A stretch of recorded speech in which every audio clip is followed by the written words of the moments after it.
Good day, everyone. Itaewon Sammy here. Welcome to my second vlog. So today, what are we gonna do? Let me turn down the volume on this a little bit. What are we gonna do? We're gonna talk about, totally unscripted here. We're gonna talk about my life here in Korea. How did Itaewon Sammy come to be? Well, it's a long and complicated story. You have a few minutes? Thank you. Before you do, please click like and subscribe if you do. Leave a comment. Leave a comment. Let me know what you think. Ask me some questions. I really appreciate it because I'm doing this for you.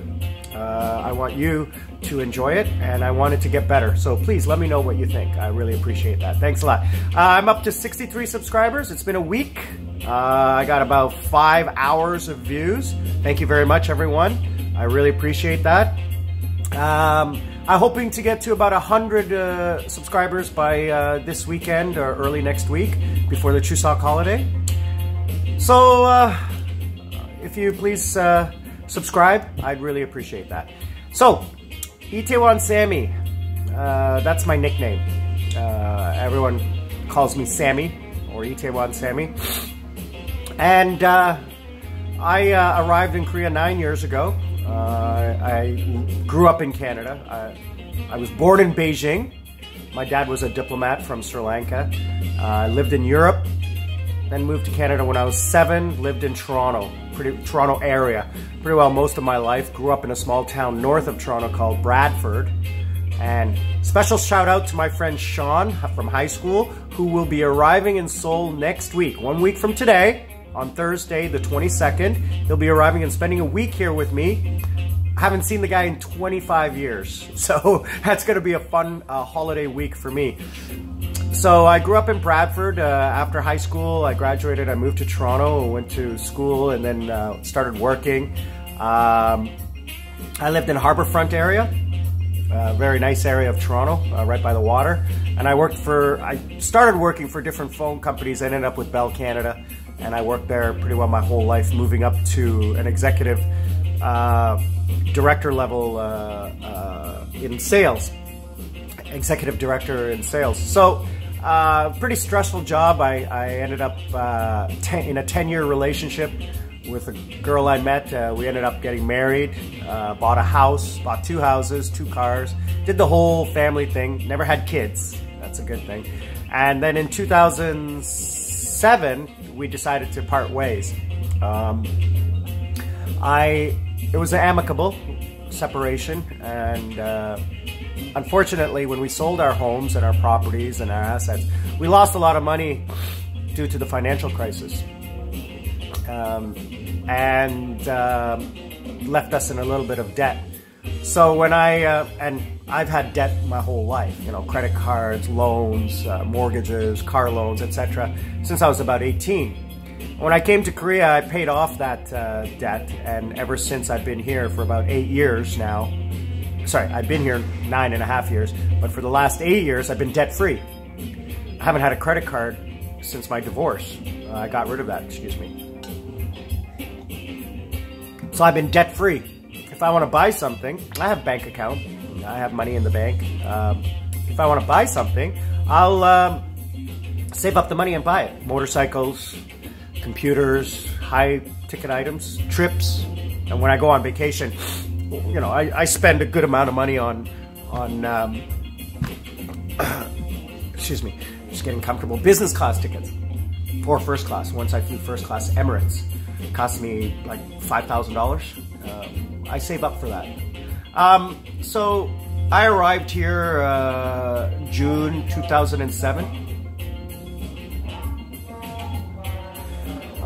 Those guys that sell things from their trucks blasting away. In Itaewon. I arrived in June 2007 on the advice of a friend, a Canadian friend of mine who was Korean, who was living here with her boyfriend. And she said, come down here, you're going to make good money as a consultant out here. So I did that. I came, I sold everything in Canada, and packed my bags and arrived with no place to stay, no idea what I was going to do. And I started looking for work. Finally got my paperwork done, found a job and I was doing freelance English teaching, working at a part-time at a school, teaching English, and then freelancing, doing corporate work. I was given some offers for some full-time work, but the level of stress would have just killed me, because that's one of the reasons I left Canada, was the stress level was just too high. And I ended up making good friends with some Koreans. First one was my friend Lad and Matthias at the bar I used to go to, and then they're Koreans. And then a couple of Canadians that I met, and they were running a Canadian bar, and I made friends with them. And then through all of that, I ended up meeting a lot of great people. Sorry, excuse me, I'm just trying to set up my music here, my background music. So I went to a place called Rocky Mountain Tavern. So that one was, I met a lot of people, and there I met a guy named Hanjin, a really cool Korean character. If anybody in Itaewon, you all know Hanjin. He's been around for decades. And he introduced me to a guy named Johnny Lee, and he was running a taco truck. And him and I just became instant friends. And I'd follow Johnny to all of his locations whenever he had and hang out with him. And then he opened a restaurant, then he opened a bar, and then a club, then another club. And I was with him following, the whole time, supporting him, and he and I have become like brothers. Hanging out with Johnny, I met another great guy, Richard, an American here, and he and I became really good friends. Unfortunately, Richard had to return back to the US because of his job contract. Hopefully, he'll come back. Great guy. I've made long-lasting friendships here that I've never had in my life. I think it's because the people who are here, the expats, are truly the adventuresome people. They have like this explorer gene, They want to go and risk and go into places that other people will feel uncomfortable, and situations other people will feel uncomfortable with. So that makes us alike in the mindset. So that's a pretty cool thing. And the Koreans I've met are just amazing people. It kind of also helps that my personality is very, what's the word? I like to assimilate into any culture I'm in. I was born in Beijing. I'm not Chinese. I grew up in Italy. I'm not Italian. I'm Sri Lankan by descent, but I've never really been there except on holiday. I'm a Canadian citizen, but prior to that, there'd never been any of my family in Canada. So I grew up traveling, living around the world, almost 100 countries. I've lived in 7 countries.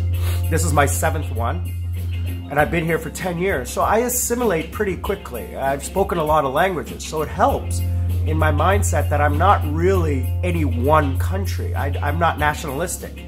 I'm proud to be Canadian. Canada's a great country.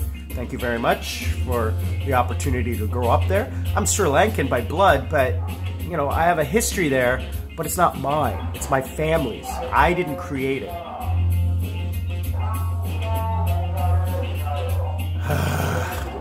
Imagine if I was sleeping and you hear that. Here, hold on.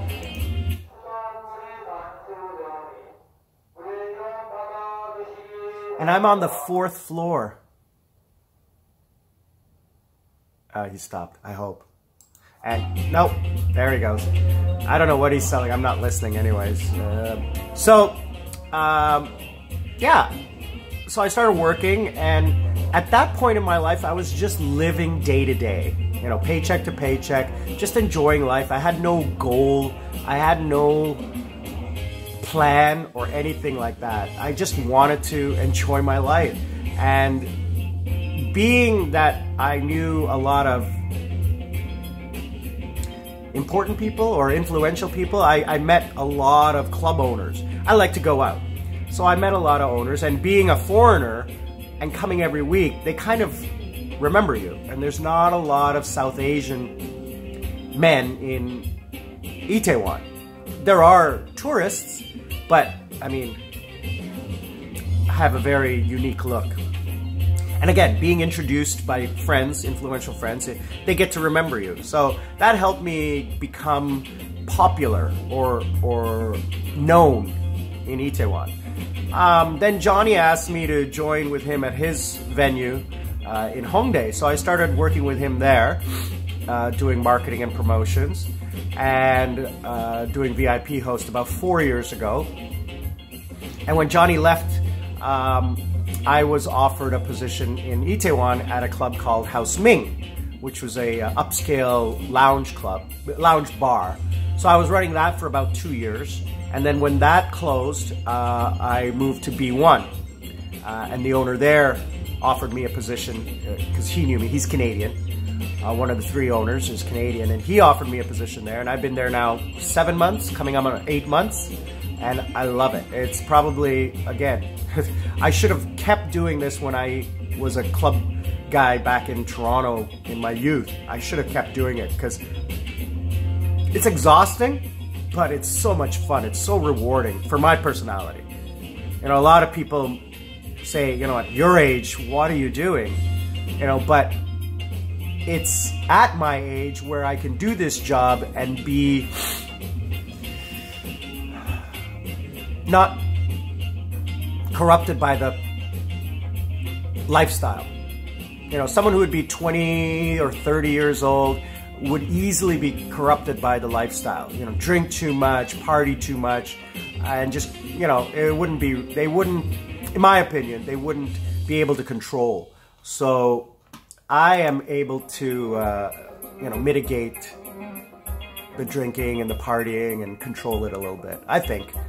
So that age allows you to, that age and experience allows someone to be able to do the job correctly, professionally, I think. So, oh, good news. I got a, well, I can't announce it yet. I'll announce it when it's official. It hasn't been made official yet, but I have some good news relating to the club. So about a year ago, I started to think, okay, you know, I'm coming up on 50 years old. I can't keep doing this club stuff. I gotta figure out a life plan. So I don't have a pension. I don't have retirement because the divorce wiped all of that out. I had money when I came to Korea, you know, but I used that to live. So I have no real savings. I have no real pension or retirement fund. So I have to figure something out. So I thought, okay, you know what am I good at? What do I know? And I figured I had this idea brewing in the back of my head about, you know, I'm a teacher. I basically teach here in Korea. And just so everybody out there who knows, there's about 52 million people in Korea. 50 million of them are Koreans. 1.5 million of those, of the remaining 2 million are foreigners. The 2 million foreigners, 1.5 of those are ethnically Korean Chinese. The rest make up Philippines, South Asians, Thais, whatever, Japanese. Only about 250,000 are native. Canadian, American, British, Australian, New Zealand, South Africans. Native English speakers. You have Africans, you have Middle East people, you have people from all over the world. But the teachers are restricted to the 5 countries, 6 countries I mentioned. So it's not many of them. And there are jobs out there, corporate jobs, the 1-hour jobs where you teach English to an executive or a group class. And you get paid anywhere from 40,000 won to 80,000 won, about $40 to $80 an hour. And they're 3 times a week, 4 times a week, 2 times a week for about 3 months to 6 months. Those are those contracts. Now the problem with that is your budget, your revenue goes up and down depending on when the contract ends, having to look for another job. So I figured, you know what, these jobs are not easy to find. There's no place to find them. So I decided, you know, build a website, because Craigslist is not easy to navigate. Build a website that's like Agoda and a dating website, so it matches people together automatically. And I have a friend, Dana, who I met also 9 years ago, and she was running a recruiting company, and I came to her with the idea, and she says, "It's a great idea." She's a recruiter, I'm a teacher, we joined together. So we're investing into this business. But in the meantime, she asked me to come on board and be a partner in her company which is started a very niche education program at community centers throughout Korea. So we started this about 4 months ago, after about a year of hard work. And when we started, we had 5 teachers at 9 locations, about 50 to 100 students, about 100 students. This session, which started 2 weeks ago, we have 27 teachers, 35 locations, and 500 students. We actually added more this last week. We're projecting that first or second quarter of next year that we'll have over 1,000 students. And the revenue that we're going to be generating from sundry sales is going to be huge for me. Because I'm profit sharing, so I will receive that money. So beginning of next year, I really won't have to worry much about working. This is towards my goal of retiring in 500 days. So we're going to take that money and we're going to reinvest it into the website. And that is going to be a full service website, not only jobs, but so many other things. Content, taxes, pension, health, rentals, living in Korea, things like that. It's going to be a full service, very sleek website. We're going to be investing $30,000 to $50,000 US into developing this website. We've already got the templates and everything. I've been working on this for like a year to 2 years on this site, so it's gonna be really amazing. So that's the plan over the next year and a half to develop this and begin to receive passive income. That's the trick, passive income. So that's what I'm gonna do. And that's the adventure I'm going on. So as of today,